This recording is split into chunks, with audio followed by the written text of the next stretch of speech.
MSG spells umami, that savory taste. Monosodium glutamate, or MSG, is just the salt of glutamate, which is one of our protein letters, and so it's like naturally occurring in foods and things. The whole idea that it causes weird symptoms is a myth, so let's talk about glutamate and get those facts straight. When you hear the word salt, you probably think about table salt. So, table salt, though, is just one type of salt. In that case, it is sodium chloride. What a salt is in general is just a neutral combination where you have a positively charged molecule, what we call a cation, and a negatively charged molecule, what we call an anion. When these have equal and opposite charges and we put them together, we get a neutral thing, and we call that neutral thing a salt. And the reason why they come together is because, well, opposite charges attract. And so if you have a positively charged sodium ion, so an ion is just a charged particle, and a negatively charged chloride ion, well, if there's nothing else around like water to hang out with, they're going to hang out together, and voila, you've got a salt. So that was in the case of the table salt, but this can form between all sorts of different ions. And so in the case of MSG, what we're seeing a salt between glutamate and sodium. And so in this case, the sodium, just like we saw before, this is going to act as our cation, so our positively charged part. But then our negatively charged part, this is going to be glutamate. And so put them together and you get monosodium glutamate. And so mono because you have a single sodium, and then you have one sodium per glutamate, and together this is a plus one charge, this is a minus one charge, and overall this is neutral. And this is monosodium glutamate. So the key component of this, oh, well, I guess they're both important, but this glutamate, this is basically just one of your protein letters. So proteins are made up of 20 different amino acids. So these kind of like protein building blocks are letters. And different proteins have different combinations of these amino acids that causes the proteins to have like fold up in different ways and have different properties. And one of these amino acids is glutamate. And this is this is what we're going to be talking about in today's post. This is all we're dealing with. It's just that in the case of MSG, well, it has a sodium hanging out with it. And well, why is it sodium hanging out with it? Because those opposite charges attract one another. And in the case of monosodium glutamate, you don't have other options for the glutamate to hang out with. Basically, it's going to hang out with the sodium to make a salt. But now what's going to happen when you put that into water? Well, the water is going to want to hang out with all those glutamates. We call glutamate really hydrophilic. So basically this means water really likes it and really wants to hang out with it. And monosodium glutamate is going to be an electrolyte. And so an electrolyte is something that when you put it in water, it doesn't just dissolve, it dissociates. So basically, if something dissolves, it gets like a full coat of water. So if we talk about like a sucrose molecule, so a sugar molecule, if it dissolves, each of these sucrose units is going to get surrounded in water. But sucrose is made up of smaller parts that are actually held together tightly with these covalent bonds. So there's a glucose and a fructose, and they're joined together to make sucrose. But this is held together with a strong bond that's not going to come apart when you just put it in water, when you dissolve it. So you're going to get a water coat around this whole thing. But if you stick an electrolyte in, like sodium chloride, or in our case, monosodium glutamate, well, now what's going to happen is it's going to not just dissolve, so not just have water surround the sodium chloride, but have water surround each of these individual ions. So this dissociates, it breaks up into the sodium and the chloride, and each of those gets surrounded by water. In the case of our monosodium glutamate, it's going to break up into the sodium and the glutamate. And now your body sees glutamate. And it's like, well, I know what glutamate is. I use glutamate all the time. Our protein, it's one of the main protein letters. We have tons and tons of glutamate already in our bodies. And so in the case of MSG, we're just adding a little more of the glutamate in this like free form, because it's going to, once it dissolves, and dissociates, then you have free glutamate. So the only difference between getting it this way and getting it from just like from food products is like that's already naturally in the food is that if it's a component of a protein, then your cells have to break up that protein first. Whereas in the case of the MSG, it's coming already kind of free floating, but your body doesn't know where it came from, and your body is just going to treat it like normal glutamate. And so there's a bunch of weird myths that it causes various symptoms, things like numbness, and tingling and headaches. And this has been debunked over and over, and I will talk about some of this debunking, but really it goes back to like a single case report um, in 1968 when this New England Journal of Medicine published a letter from a doctor who had eaten at a Chinese restaurant and then said he had these weird symptoms, this numbness and stuff. And then this got published, and there was one of those things where like just the suggestion of it makes other people go, oh, maybe that's why I have a weird headache after doing whatever. And so you get a lot of these weird case reports, and these have been fueled by like racism, and these have been like debunked. There's a bunch of different research studying the effects of MSG, and it's been found to be very safe. And I will post links to all of these various things. There have been some studies that have found like if you inject rats with like 50,000 times more or whatever, I don't know, some crazy levels of MSG that, yeah, they're going to have some issues. But that's not how we get MSG when we're eating it. Instead, what you're doing is you're actually ingesting it. And when you ingest that MSG, what happens is that the glutamate, so the glutamate's going to get freed, but it's going to get freed like in your digestive tract. And so this glutamate is going to get like used by your cells, and it's not going to like go off and do weird things in your brain. And so your brain is going to be protected by this blood-brain barrier. And so there's a lot of like concern that because glutamate, as we'll talk about, it can act as a neurotransmitter. So it can act as a brain signaling molecule. But in order to act as a brain signaling molecule, it actually has to get into the brain. And it turns out that it's really, really hard for glutamate to get into the brain because your brain's smarter than that. Your brain is going to basically control tightly the levels of glutamate. And so instead of taking glutamate from like your bloodstream, what your brain is actually going to do is it's just going to make its own glutamate. And so glutamate turns out to be really easy for your cells to make. So your cells can make glutamate from alpha ketoglutarate. So this is just a component of this thing called the tricarboxylic acid cycle, or the TCA, and it can also come from other sources. But this is just one of the main metabolic pathways in your cells. And so metabolism is the making and breaking of molecules. And one of these like intermediate products can be used in order to make glutamate. And then this glutamate, well, now your brain can use it. And by making its own glutamate, it can actually control the levels more tightly so that it can control when it sends these brain signals. And if you have excess glutamate trying to get in, then the brain will actually start pumping that stuff out. So in terms of this glutamate, like going and affecting your brain signaling, well, that's not going to happen. And so there's one myth busted. Another thing, so basically, first of all, this glutamate is everywhere. And so MSG, it's been associated with like this like Chinese restaurants, and this has a lot of racial stereotypes that became associated with it. But really, MSG is found in all sorts of different cuisines. And so in terms of being like naturally found in food, you have a lot of glutamates just hanging out in food. So we're talking about like free glutamates. This is just like the free floating glutamate, like we've been talking about, rather than like part of a protein that needs to get broken down. And you can see, like, look at this Parmesan cheese. It's got tons and tons of this stuff, as well as lots of vegetables. So talking like tomatoes and corn and peas. So even if you had like natural tomato sauce, all natural tomato sauce, it's going to have a lot of MSG. And then sometimes MSG is added to foods because it's what gives that like umami taste, or it's one of those things that gives that umami taste. And so it's sometimes added to various foods in order to give them more of that umami taste. So you find it in a lot of like canned foods as well, things like canned tomato sauce. It would be added to in like soups and processed meats, etc. But people aren't like complaining when they eat those foods. And lots of scientific studies have shown that if people like think that they're sensitive to MSG, then they will report symptoms when they think they're eating MSG, but not if they don't think they're eating MSG, even if they are eating MSG. So basically, you might have heard of the placebo effect. You have some problem, you think you're taking a drug that's going to help your problem, and so voila, you feel better. But maybe that what you are actually given was just like a sugar pill.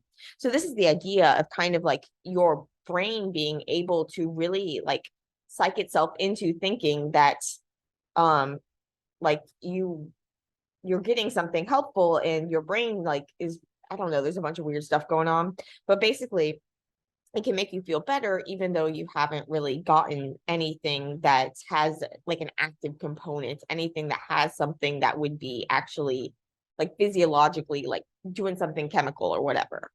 And so that's the idea with the placebo effect, that you think you're taking something that's going to help you, and so you feel better. There's also this thing called the nocebo effect, which is kind of like the reverse. You think you're taking something that's going to make you feel worse, and so you do feel worse, even if you're not really taking anything, even if you're just taking a sugar pill. And so if you think that you have that MSG is bad for you, and then you eat something with MSG, you're more likely to feel bad. Or if you eat something at least that you think has MSG, you're more likely to feel bad, even if that thing doesn't actually have MSG, or even if the MSG doesn't really cause the problem.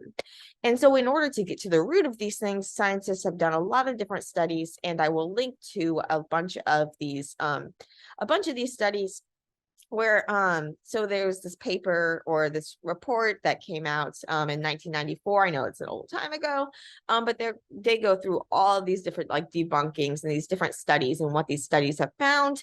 If that's too old for you, there was a more recent review just in like 2019, and basically they did a meta-analysis. So they looked at all these different papers, and their conclusion was that all those different studies, like the majority of them show no effect at all. Some of them show like a little bit of an effect if you eat it on an empty stomach, if you eat like crazy amounts of it on an empty stomach, or if you inject it into animals at crazy high levels. So none of these things would be like actually relevant. And these studies were also like totally flawed, really small numbers of people and really subjective and not double blinded. So like people don't know what they're having, like whether or not they're getting MSG. That would be a double-blinded study, like the people and the doctors, and nobody in the study like knows who gets what. And you're like seeing, okay, well, it is the people with MSG respond differently than the people who didn't get MSG. And basically, if you do those double-blind studies, you find like no.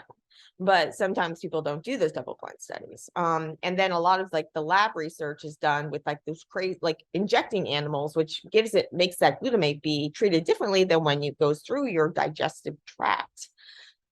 So a lot of different stuff. So basically there's no there at that anybody's like been able to prove or anything like that. And so basically, yeah, those studies you might hear about that people cite if they are claiming that MSG is causing these problems, it probably was not a good study. And if you look at the bulk of all this evidence, there is no health dangers that have been found with MSG, and it seems to be a lot of hype and just nocebo effects and basically things like that. And if it really was an effect, you would be expecting people to be complaining about it from all sorts of different foods rather than just from a select few. So that's kind of like the debunking. And so now let's get into a little more of the science of glutamate. First off, let's talk about its name. So you might see it written a couple different ways: glutamic acid or glutamate. So these are basically the exact same thing. One just is the protonated form and one is the deprotonated form.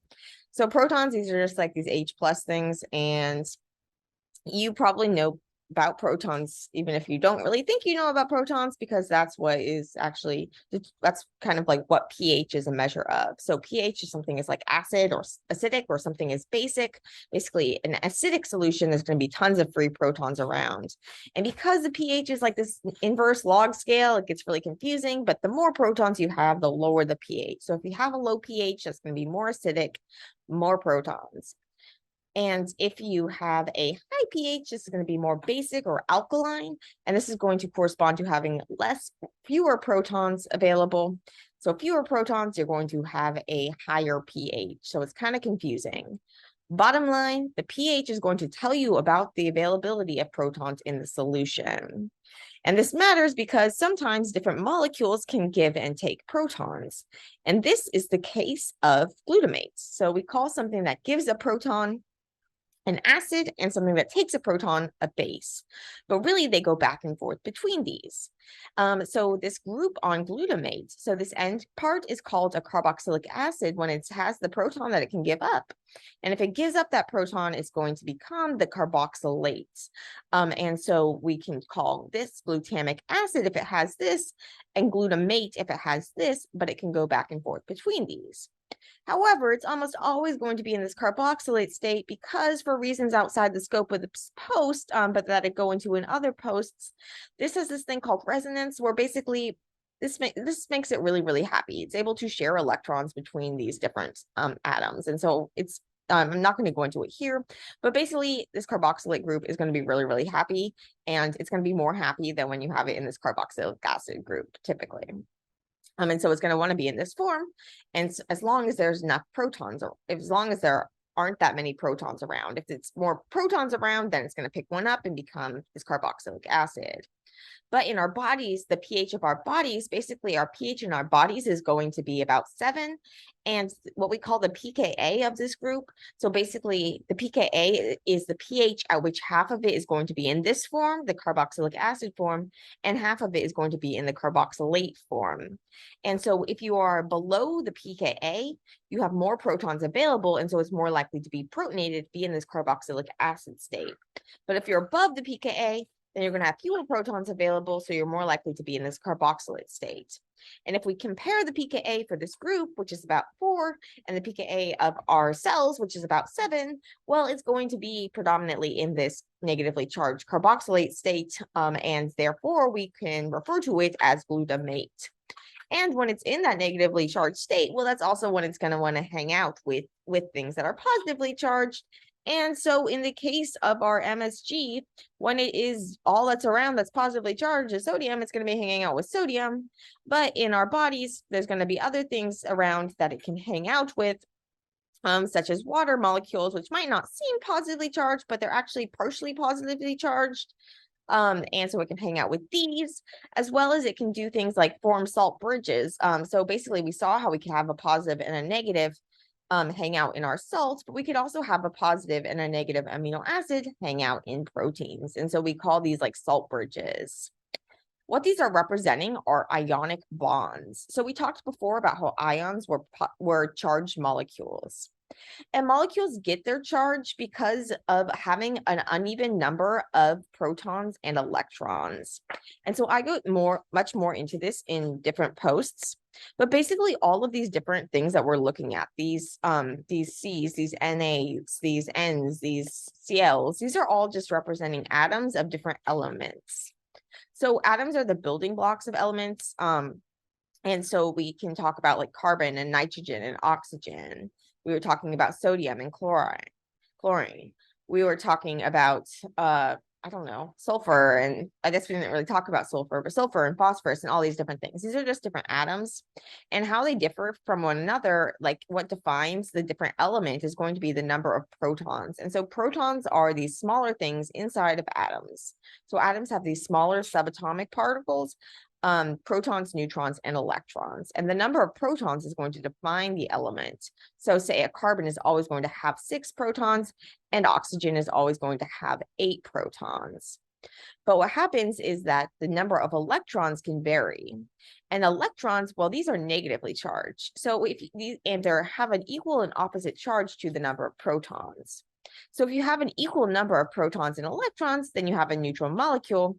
But if you have an uneven number, then you're going to have a charged molecule. You're going to have an ion. And this can happen because elements, basically, atoms have like kind of like goal numbers of electrons that they want. And so they kind of want this like full outer shell for most things. And not going to go into the details, but basically they can get their ideal number by sharing or swapping. And so if you have a covalent bond, you have one of those really strong bonds that's actually like holding molecules together, like the holding together of the glucose and the fructose to make the sucrose, those strong bonds, those are going to be when the atoms are actually just like sharing electrons. But sometimes they can kind of just like give an electron to something else, and then the other thing can like take it. And this is the case of sodium chloride, where sodium has given up an electron and chlorine has taken an electron. And so what you end up is they're not sharing those electrons, they're separate, But because you have opposite charges attract one another, they're going to be hanging out together. But then if you like say put this in water, they're going to dissociate, and so you're going to get water come and surround these different ions and break them up. And that's so you can see that they're going to like go their separate ways, and this is going to, they're each going to have their ideal number of electrons, that they don't have to like share them. And so that's all what we're talking about when we're talking about an ionic bond, or if we talk about it in this case of a protein, we often call this a salt bridge, but we also see this in the case of just like a salt. And so a salt is just going to be this neutral combination of ions. And we typically see these salts when we're talking about like the forms that we find charged molecules in when they're not in like a watery solution. If they're just like a powder in a bottle or something, that's typically going to be the salt. And then when you put it into the water, well, now it's going to easily dissolve and dissociate, and so you end up with that glutamate. And so this is often added to foods because glutamate, like I said, it causes that umami taste. A little bit about the history of glutamate research and MSG research was basically this term umami was given to this rich savory taste that is associated with glutamate by this Japanese chemist Kikune Ikeda.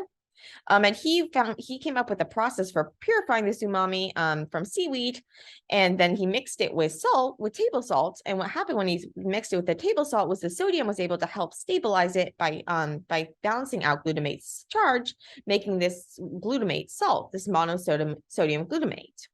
And he called it Ajinomoto, or essence of taste, and he patented the process.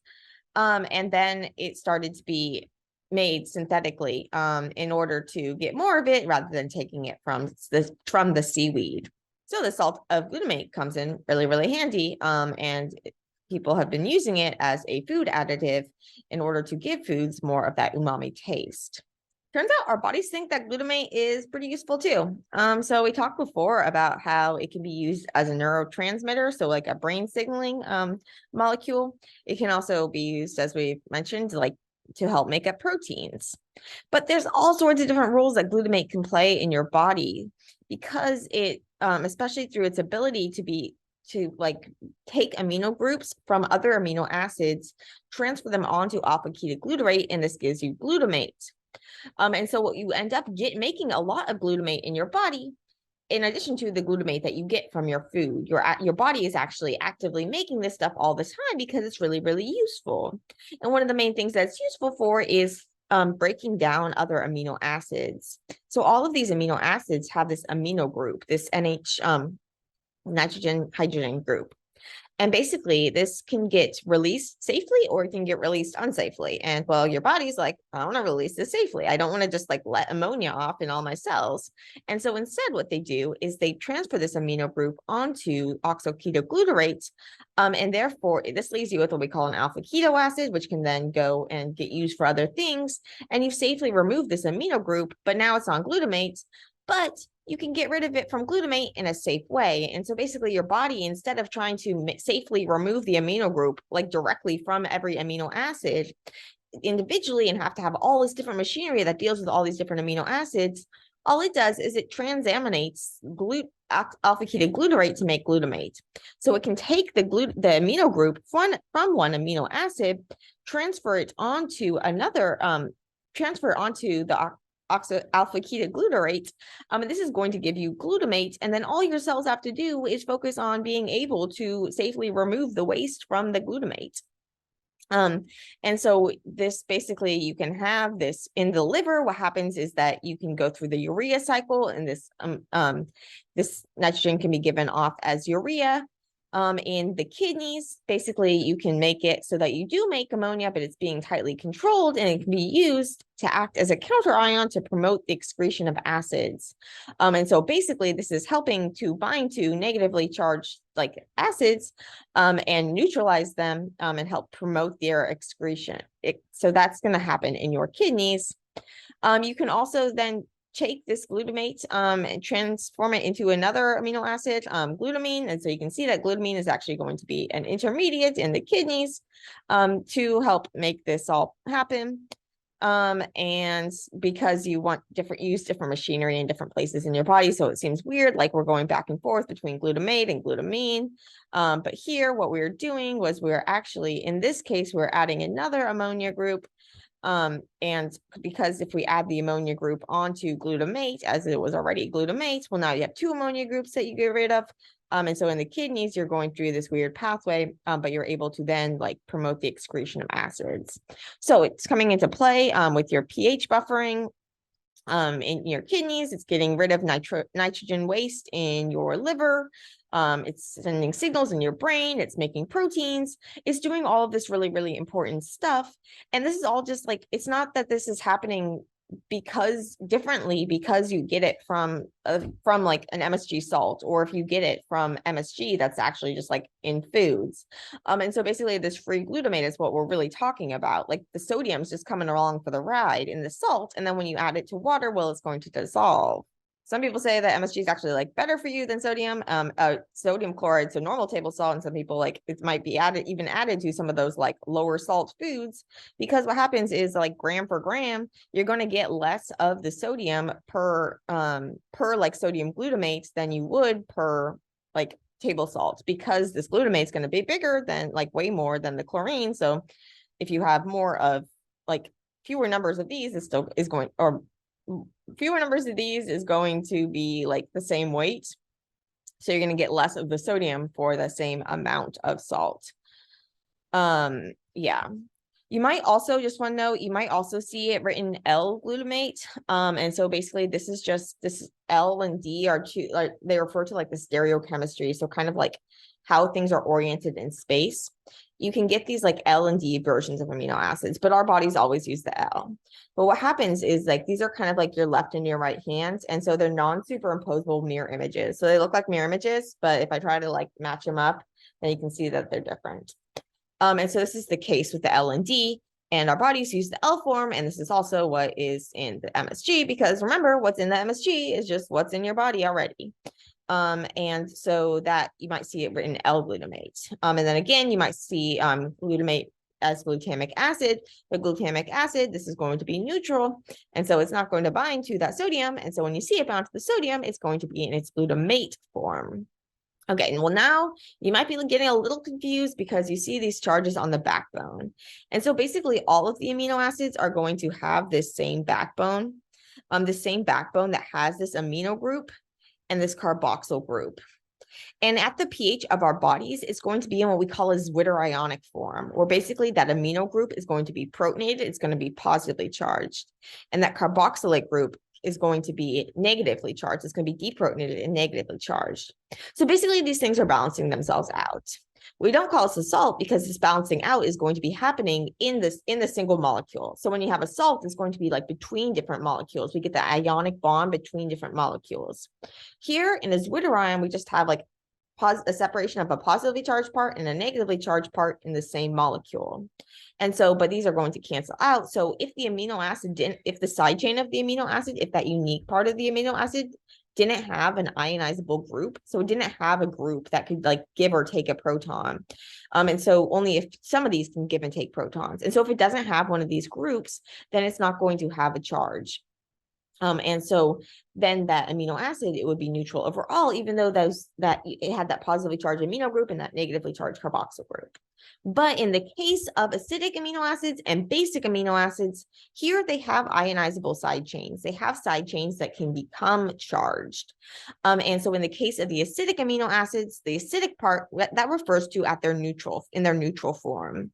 So the neutral form of glutamate, glutamic acid, this acts as an acid. It donates a proton, becomes the negatively charged glutamate.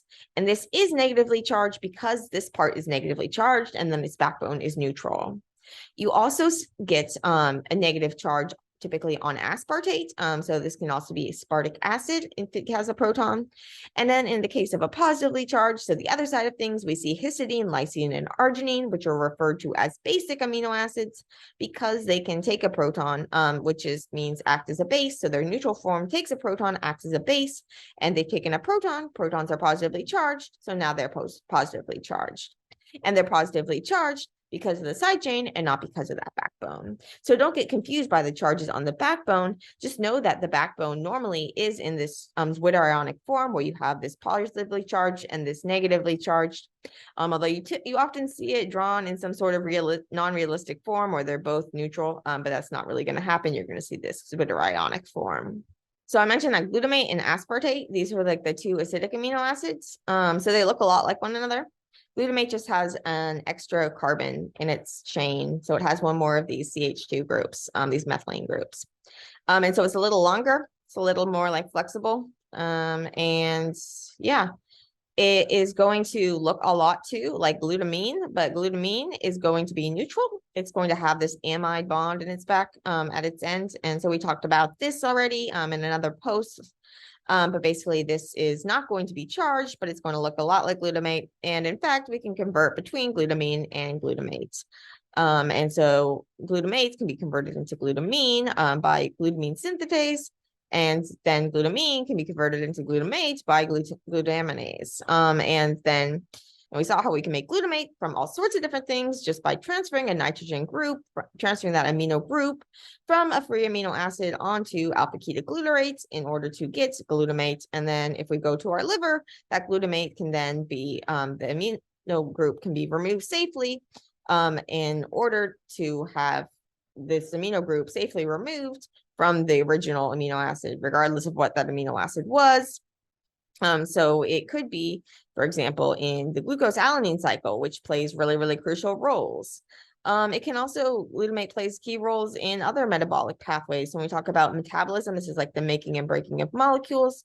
And glutamate plays a key role in something I talked about the other day, the malate aspartate shuttle, which is a way that your cells can kind of get the G intermediates from one part of the cell that where like outside of the mitochondria like these powerhouses of the cell, and basically some of the energy making takes place outside of there, but the main energy making takes place inside of there.